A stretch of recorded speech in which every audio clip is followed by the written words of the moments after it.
दोस्तों, इस वीडियो में हम लोग बात करेंगे प्रिज्म के बारे में। तो चलिए शुरू करते हैं। प्रिज्म जो होता है वो इस तरीके का एक शेप होता है जिसमें दो फेस ट्रायंगुलर शेप के होते हैं और तीन फेस ये वाला और ये जो बेस है ये क्वाड्रिलेटरल शेप के होते हैं।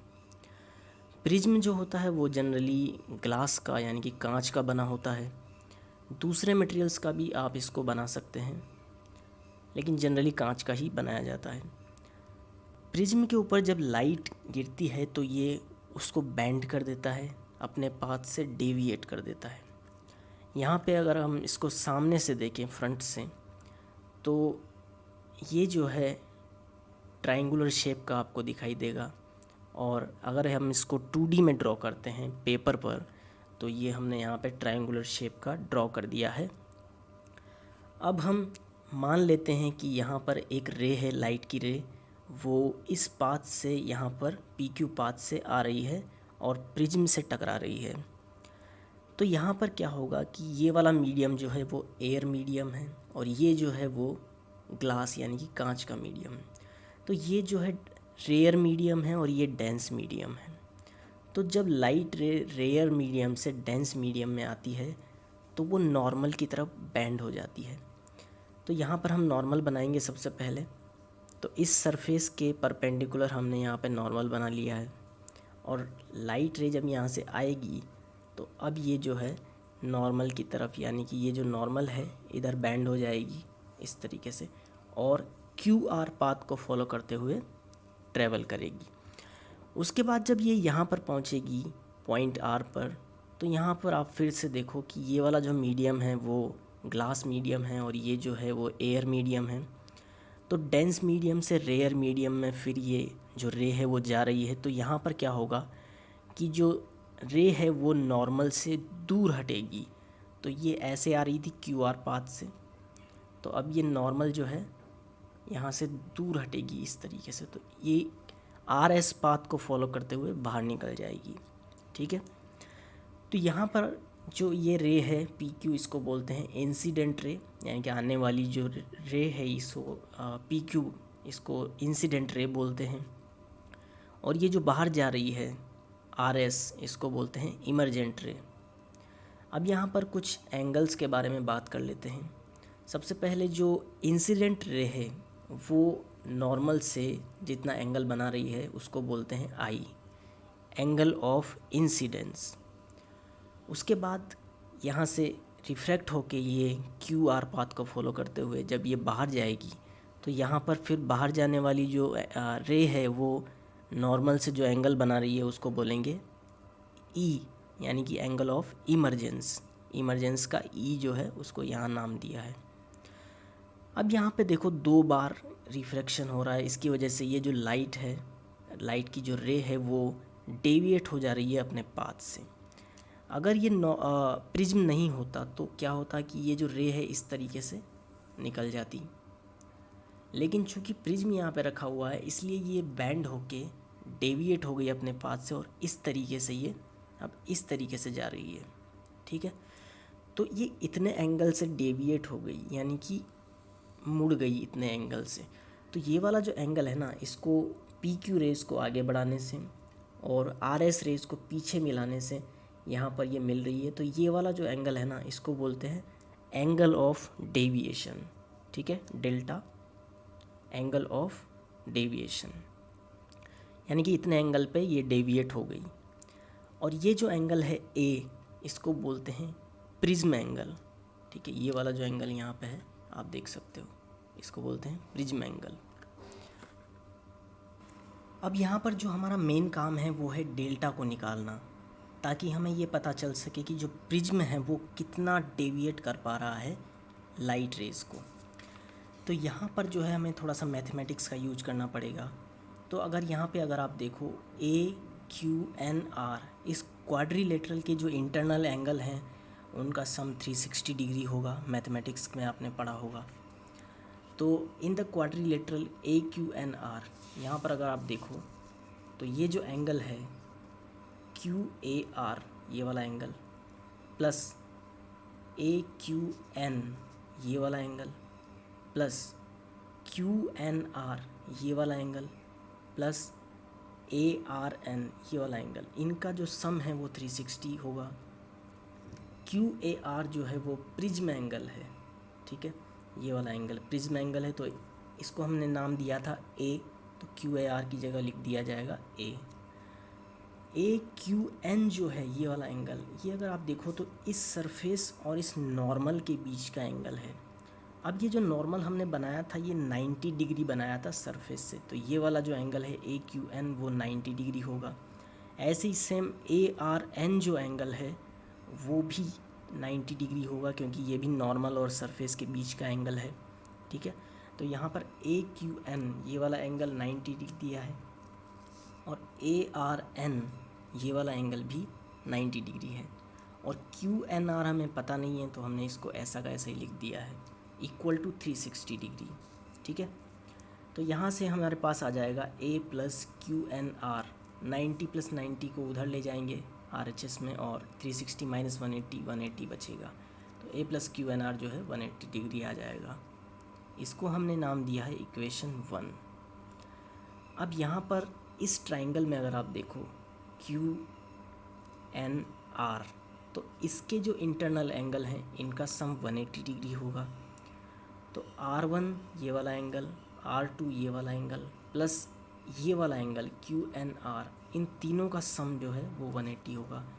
R1 plus R2 plus QNR जो है यहाँ पर अगर आप देखो तो ये तीनों 180 के बराबर होंगे, ठीक है। इसको इक्वेशन नंबर 2 हमने नाम दिया है। अब यहाँ पर इक्वेशन अगर 1 में से 2 को माइनस करेंगे तो ये QNR से QNR कट जाएगा लेफ्ट हैंड साइड में, और RHS में 180 माइनस 180 यानी कि 0 बचेगा। तो ये A minus R1 plus R2 equal to 0 बचेगा, और R1 प्लस R2 जो है वो A के बराबर होगा, ठीक है। यहाँ से A जो है उसको उधर ले जाएंगे तो R1 plus R2 equal to A बचेगा। इसको इक्वेशन नंबर 3 हमने नाम दिया है। अभी भी हमारे पास डेल्टा नहीं आया है, ठीक है। तो इसके लिए हमें यहाँ पर देखो क्या करना पड़ेगा। ये जो ट्राइंगल है MQR ये वाला ट्राइंगल, इसमें अगर आप ध्यान से देखो तो ये जो एंगल है, दो एंगल MQR और MRQ, ये वाले जो दो एंगल है इनका सम जो है वो डेल्टा के बराबर होगा, ठीक है। इंटरनल दो एंगल का जो सम है वो एक्सटर्नल एंगल के बराबर होगा। ये मैथमेटिक्स में आपने पढ़ा होगा, ठीक है। तो यहाँ पर ये जो दो एंगल है ना, इनको हमें निकालना है। तो यहाँ पर अगर आप ध्यान से देखो, ये जो दो लाइंस हैं PQM ये वाली लाइन और ये नॉर्मल वाली लाइन, ठीक है। तो यहाँ पर ये एंगल जो है I है, तो ये वाला जो एंगल है ना ये भी I होगा, टोटल एंगल, ठीक है, क्योंकि आमने सामने के जो एंगल हैं वो बराबर होते हैं। तो ये टोटल एंगल अगर I है और इसमें से R1 एंगल ये है, तो ये बचा हुआ एंगल जो है वो I माइनस R1 होगा, ठीक है। ऐसे ही ये वाला जो एंगल है, ठीक है, E, और ये वाला एंगल है, ठीक है, ये नॉर्मल के और इस वाले, ठीक है, ये नॉर्मल और इस वाले लाइन के बीच का जो एंगल है E, ये और ये एंगल बराबर होंगे। लेकिन ये वाला जो एंगल है ये R2 है, तो ये बचा हुआ एंगल जो है ना ये वाला, ये E माइनस R2 होगा, ठीक है। तो यहाँ पर अगर मैंने इसको अलग से ड्रॉ किया है, आप देखो तो ट्राइंगल MQR जो है मैंने यहाँ पे ड्रॉ किया है। तो I माइनस R1 ये वाला एंगल हमने निकाला था वहाँ से, और ये वाला जो एंगल हमने निकाला था E माइनस R2, इन दोनों का सम जो है वो इसके बराबर होगा। तो डेल्टा जो है equal to I minus R1 ये वाला angle plus E minus R2 ये वाला एंगल। तो डेल्टा जो होगा वो I plus E minus R1 और R2 जो है इसमें से माइनस कॉमन ले लेंगे और R1 प्लस R2 जो है यहाँ पर लिख देंगे। अब R1 प्लस R2 यहाँ पे हमने निकाला हुआ है, R1 plus R2 equal to A है इक्वेशन नंबर 3 से। तो यहाँ पर इक्वेशन नंबर 3 से पुट कर देंगे, from equation 3 delta equal to I plus E, R1 plus R2 के जगह पर हम इक्वेशन 3 से A को पुट कर दिया है। तो जो डेल्टा है वो I, E और A के टर्म्स में हमें मिल गया है, ठीक है। इसको हमने नाम दे दिया है इक्वेशन नंबर 4। अब यहाँ पर अगर आप देखो तो जो डेल्टा है वो आई के ऊपर डिपेंड कर रहा है, यानी कि किस एंगल पर ये जो लाइट रे है वो प्रिज्म से टकरा रही है, उस एंगल के ऊपर ये डेल्टा डिपेंड कर रहा है। अगर ये चेंज होता है, आई चेंज होता है, तो ये जो डेल्टा है, ठीक है, कितना डेविएट होगी ये चेंज हो जाएगा। अगर ये इंसिडेंट जो एंगल है ना, जिस एंगल पर ये टकरा रही है, ये चेंज होता है तो आई की जो डिफरेंट वैल्यूज़ के लिए डेल्टा के साथ ग्राफ खींचा जाए, ठीक है, तो वो कुछ इस तरीके का आता है। यहाँ पर आप देख सकते हो जो एक्स एक्सिस है वहाँ पर हमने लिया है एंगल ऑफ इंसिडेंस आई, और वाई एक्सिस पर है एंगल ऑफ डेविएशन डेल्टा। यहाँ पर जो ग्राफ है वो कुछ इस तरीके का आया है। तो यहाँ पर जो आई की वैल्यू है जब शुरू में कम थी तो जो डेल्टा था वो काफ़ी ज़्यादा था, डेविएशन ज़्यादा था। फिर जब आई की वैल्यू को बढ़ाया गया धीरे धीरे, तो जो डेविएशन है वो धीरे धीरे कम होने लगा, और एक वैल्यू ऐसी आई इंसिडेंट एंगल की जहाँ पर जो डेविएशन था वो मिनिमम हो गया, ठीक है, ये सबसे कम डेविएशन है। उसके बाद जब आई की वैल्यू को फिर से बढ़ाया गया तो जो डेविएशन है वो बढ़ता गया और फिर बढ़ता ही गया, ठीक है। तो यहाँ पर दो चीज़ें समझने लायक हैं, दो पॉइंट हैं बेसिकली। पहला ये कि दो इंसिडेंस एंगल के लिए हमको एक ही डेविएशन मिल रहा है। जैसे कि ये जो एंगल है 40 डिग्री के आसपास, इस एंगल पे अगर हम डेविएशन देखें तो वो 50 डिग्री मिल रहा है, और इस एंगल पर 60 और 80 के बीच में यहाँ पे एक 70 के आसपास देखें तो इस एंगल पर भी 50 डिग्री डेविएशन मिल रहा है। यानी कि दो इंसिडेंस एंगल के लिए, दो आई की वैल्यू के लिए एक ही वैल्यू मिलती है डेल्टा की डेविएशन की, ठीक है। ये पहला पॉइंट हो गया। दूसरा, एक ऐसा इंसिडेंस एंगल है जहाँ पर जो डेल्टा है वो सबसे कम मिलता है, यानी कि जो डेविएशन होता है सबसे कम हमको मिलता है। इसको बोलते हैं मिनिमम डेविएशन। ये काफ़ी इम्पोर्टेंट है एक्चुअली, मिनिमम डेविएशन, ठीक है। यानी कि इस मिनिमम डेविएशन से कम आपको डेविएशन कभी नहीं मिलेगा, ठीक है। यानी कि आप इस वाले प्रिज्म से अगर कोई रे है उसको इंसिडेंट करवाओगे किसी भी एंगल पर, तो आपको 40 से कम डेविएशन नहीं मिलेगा उस रे के, ठीक है। उस रे का 40 से कम डेविएशन कभी नहीं मिले, 40 से ज़्यादा ही होगा वो डेविएट, ठीक है। इसको बोलते हैं, ये वाला जो पॉइंट है इसको बोलते हैं मिनिमम डेविएशन। अब यहाँ पर जो मिनिमम डेविएशन है उस पॉइंट पर क्या होता है, जो आई की वैल्यू होती है ना ये, और ई की वैल्यू, इमरजेंस एंगल जो होता है उसकी वैल्यू दोनों बराबर हो जाती हैं। यहाँ पर अगर आप देखो इस डायग्राम से, तो जो ये प्रिज्म है इसमें ये जो एंगल आई है, मिनिमम डेविएशन की कंडीशन जब होगी तो आई की वैल्यू इस ई की वैल्यू के बराबर हो जाएगी, और ये जो एंगल है R1 और R2, ठीक है, ये भी दोनों आपस में बराबर हो जाएंगे। ये वाली जो रे है, जो रिफ्रैक्टेड रे है प्रिज्म के अंदर, ये इस बेस के पैरेलल में हो जाएगी, ये दोनों पैरेलल हो जाती हैं, ठीक है। बाकी कंडीशन में ये पैरेलल नहीं होती है, ये थोड़ी सी एंगल पे होती है, लेकिन मिनिमम डेविएशन के कंडीशन में ये पैरेलल हो जाती है इस बेस के, ठीक है। और ये मिनिमम डेविएशन में जो डेल्टा होता है सबसे कम होता है। अब यहाँ पर जो मिनिमम डेविएशन की कंडीशन है वो हम लिख लेते हैं। डेल्टा जो होगा उसको टीएम से हम रिप्रेजेंट करेंगे, मिनिमम डेविएशन डीएम। आई और ई की वैल्यू जो है दोनों बराबर हो जाएंगी, R1 और R2 दोनों बराबर हैं। अब जो मिनिमम डेविएशन है ना उसको निकालना काफ़ी इम्पोर्टेंट है, क्योंकि मैं आपको एक एग्जांपल के थ्रू समझाता हूँ। मान लीजिए आपको एक एक्सपेरिमेंट है जिसमें जो रे है उसको 30 डिग्री पे डेविएट करवाना है, ठीक है। तो आप एक प्रिज्म लेंगे, ठीक है। मान लो उस प्रिज्म का मिनिमम डेविएशन है वो 40 डिग्री है, ठीक है। तो जब आप उस रे को उस प्रिज्म पर इंसिडेंट करवाएंगे तो किसी भी एंगल के लिए आपको 30 डिग्री डेविएशन नहीं मिलेगा, क्योंकि उस प्रिज्म का मिनिमम डेविएशन ही 40 डिग्री है। तो आपको ऐसा प्रिज्म लेना है जिसका मिनिमम डेविएशन 30 डिग्री से कम हो, जैसे 25 या 20 के आसपास है। तो 25 अगर मिनिमम है तो 25 से ज़्यादा ही वो डेविएट करेगा, ठीक है, वो वाला प्रिज्म। तो आपको जो है 30 डिग्री किसी ना किसी पॉइंट पर मिल जाएगा। लेकिन अगर मिनिमम डेविएशन ही 40 है तो आपको 30 डिग्री डेविएशन कभी नहीं मिलेगा। तो मिनिमम डेविएशन जो है ना वो बहुत इम्पोर्टेंट है। तो इसकी जो कंडीशन है ना मिनिमम डेविएशन की, ये वाली 3 कंडीशंस, इनको हम यूज करते हैं जो हमने पहले कंडीशंस निकाली थी उसके अंदर, ठीक है।